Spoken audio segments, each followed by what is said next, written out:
ఇది we're very very clear about protecting the traditional Hindu values, dharmik values. We're very clear about it.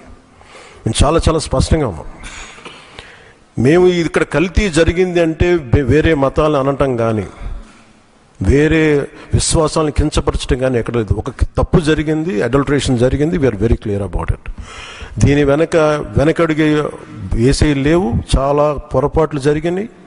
ఇది repeated పొరపాట్లు కాస్త వీళ్ళని చూస్తే 2022లోనే వీళ్ళకి తెలియజేశారు. వీళ్ళకి ఇక్కడ కల్తీ జరిగింది 2022 రిపోర్ట్ ఇస్తే నేను క్యాబినెట్లో మాట్లాడుతూ ఉంటే దాన్ని తొక్కేశారు.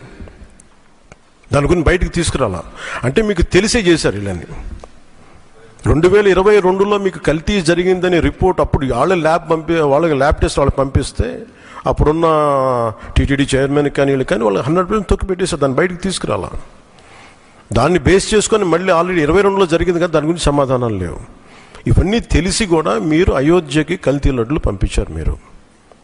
ఇది విశ్వాసాల మీద మీరు కొడుతున్న దెబ్బ. ఇది మీ ఆలోచన ఏంటి అది అనేది మీరు తెలుసుకోవాలి. అందుకే మీరు భగవంతుని మీద పగ పెట్టుకున్నవాడు ఎవడైనా సరే, 7 కొండల వాడి మీద పగ పెట్టుకున్నాడు ఎవరైనా సరే మట్టి కరిచిపోతారు తప్ప, మీరు ఇలా బుకాయించుకొని చేసిన తప్పులు క్షమాపణ వేడుకోండి తప్ప మీరు కూర్చోబెట్టి మేము క్షమాపణ, మీరు భగవంతుడికి మీరు క్షమాపణ చెప్పాలి. 7 కొండల వాడికి మీరు క్షమాపణ చెప్పాలి. ఇది ఈరోజు మీరు మాట్లాడుతుంది ఈ రోజుతో ఆగదు. ఇది ఐ విల్ మేక్ షూర్, మా కూటమి will make sure that you will be liable everyone, ప్రతి ఒక్కరు కూడా. ఇది ఎంత టైం పడుద్ది, ఏం టైం పడుద్ది అనేది సిబిఐ ఫర్దర్ రిపోర్ట్ రావాలి.